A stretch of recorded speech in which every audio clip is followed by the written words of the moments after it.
The next one, eating healthier when with others. So the past few months, I've really started eating better, and I feel like I'm being consistent when it's just me alone. However, about half the days of the week, I go see my parents and have dinner with them usually. Tuesday, Thursday, and Saturday, Sunday.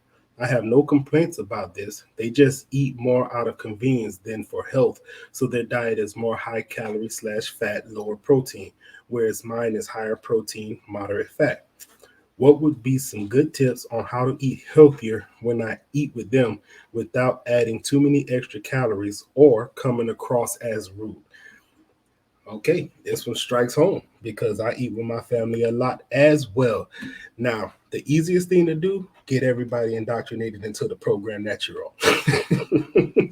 Easier said than done, but that would be the ultimate goal, right? If everybody's doing what you're doing, then everybody's in it together. But that's not necessarily the way that that works, right? So, what I would do in this situation, and I could say what I did do was I contributed to the meal. So if I contribute to the meal, I'm obviously going to bring something that kind of works out for me. Now, with that being said, too, what meal are we eating that doesn't have kind of a meat and a vegetable, unless you're eating like a pasta or something and everything's kind of all incorporated. But pretty much when I got around family, I was able to nitpick the meal and I had stuff that was able to work within my diet. Now, my diet was keto. That's my diet of choice. When I was in the program, I was able to pick and choose what I was going to eat. So in this case, I would say pick and choose what you're going to eat. Don't overeat and stick to your program. People might talk about it, say, oh, you're not eating enough, or why you eating like that.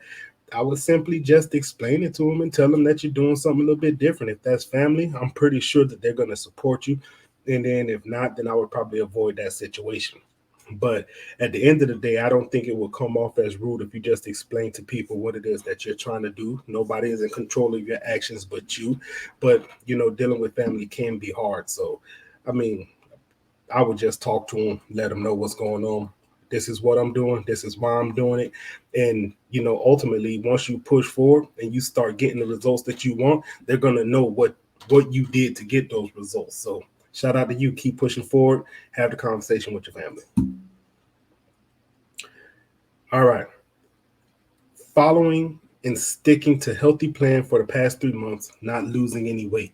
This one's a little bit tougher to read. It's small. I've been eating roughly 800 calories a day, pre-made meals with calorie counter app so the count is accurate. I do cardio and martial arts 3 days a week, strength workouts 2 days a week, and I'm sorry, let me blow this up. Can I do it? Bam. Okay. So strength workouts 2 days a week and ruck 1 day a week. I've been eating so little that I'm constantly tired, but I've only lost 2 to 3 pounds in the past 3 months. I need to lose 5 pounds a month. What am I doing wrong?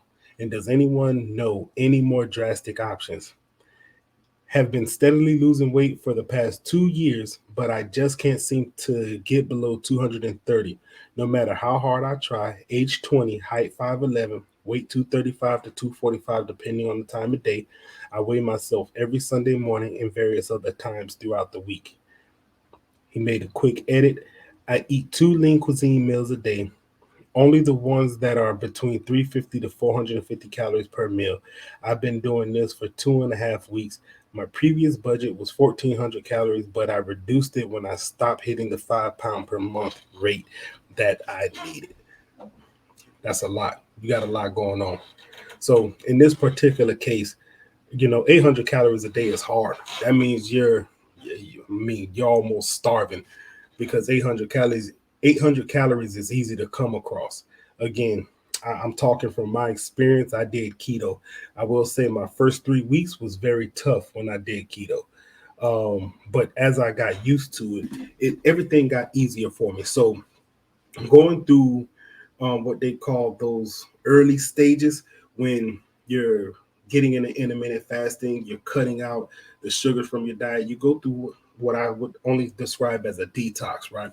The body's trying to get used to what it's been doing for many, many years.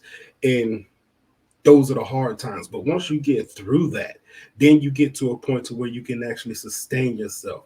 I found when I was going through my diet that I got less and less hungry organically, which means I was my appetite was just kind of disappearing. But I think that has a lot to do with the fats that I was having in my diet, and I was sustaining a lot longer. It wasn't more so that I was getting used to it, but when you put your body into a fat burning mode, the goal is to lose weight. So as you're losing weight, your body is burning what it has been storing for all that time. Um, so in this particular case, yes, you want to have your calories reduced, but I think you need to do it in a way to where you're not hungry throughout the course of the day.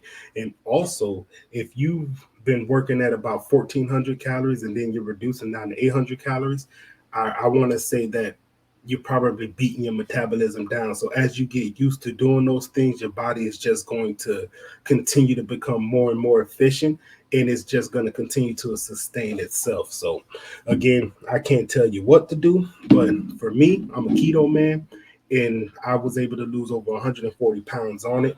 And I think this was the most sustainable diet for me personally. Now, I've seen other people do different diets and it's worked for them. So I'm not saying that keto is the end all be all, but for me, I stand by it because it was what got me the results that I was able to achieve. And I feel all the better for it. So, with all that being said, listen, whatever program it is that you're running, just make sure that you remain consistent with it. And I say that so often because that's the most important thing. If you're not consistent and you're jumping on and you're jumping off, you're keeping your body in a state of stress all the time, and that's not good, right? So you want to remain consistent. Let your body get used to what it's doing, and let it become a lifestyle for you. I've said many times I try to avoid cheat days. If I did have a moment where I kind of got off the beaten path, I let it be just that. It was just a moment. It wasn't me just running rampant for a whole 24 hours. I think that's a recipe for disaster because we form habits so quickly that you can just fall back into what you were doing that got you where you don't want to be in the first place. So, with everything being said, just make sure you you pick a plan, you stick with it, and you make adjustments as you go. You're not going to have it perfect when you start out, but you make those adjustments, you learn from the failures, and you continue pushing forward. Have yourself a support system. My support system was my family. So to the Reddit that we read just a minute ago, where when you get around your family, just explain to them what you're doing, and I think you'll be thoroughly surprised that they might kind of accommodate what it is that you're doing. I know when I get together with my family now, there's always an option there for me. My birthday just came up, and there was even a keto dessert for me. Using supplemental sugars and things like that. So that's my little bit for the day. I appreciate everybody for tuning in tonight, or excuse me, this morning. And I'll see y'all on the next one. We'll come back and we'll look at some more Reddit posts and see what we got going on out there. And I'll give the advice that I can give. Until next time, I'll see y'all on the other side. Y'all be good.